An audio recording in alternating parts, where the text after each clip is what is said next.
అందరికీ praise lord. ఈ వీడియోలో జీసస్ సెకండ్ కమింగ్ గురించి మనం తెలుసుకుందాము.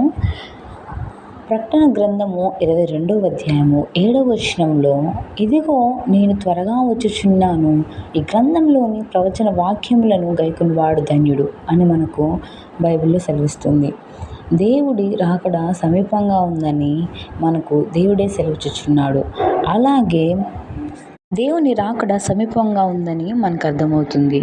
దేవుడు చూస్తున్నాడు కనుక మనము ఆజ్ఞలను అనుసరించి నడుచుకోవడం మనకు ఎంతో మంచిది. అలాగే దేవుని రాకడకు సూచనలు కూడా మనం ఈ వీడియోలో తెలుసుకుందాము.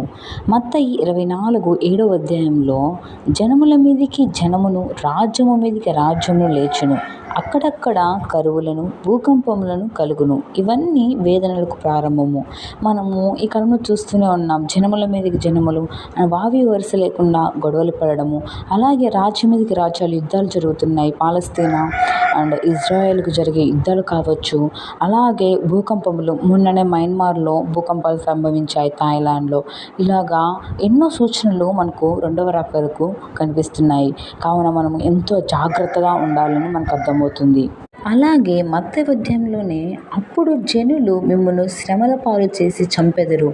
చూసారా, జనులు చంపేస్తారు, మనల్ని, క్రైస్తవుల్ని చంపేస్తారు. ఎందుకంటే మీరు నా నామము నిమిత్తము సకల జన్మల చేత ద్వేషించబడుదురు. అంటే మనము దేవుని నమ్ముకున్నాము అని వాళ్ళకు తెలిస్తే మనల్ని ఎంతో హింసపాలు చేస్తారు, చంపేస్తారు. మానవత్వం కూడా ఇప్పటికైనా ఒక మనిషిని మనిషిలాగా చూడడం మనం నేర్చుకోవాలి. మనిషిని మతంలాగా చూడడం మనకి మంచిది కాదు. ఒక మనిషిని మనిషిలాగా చూడడమే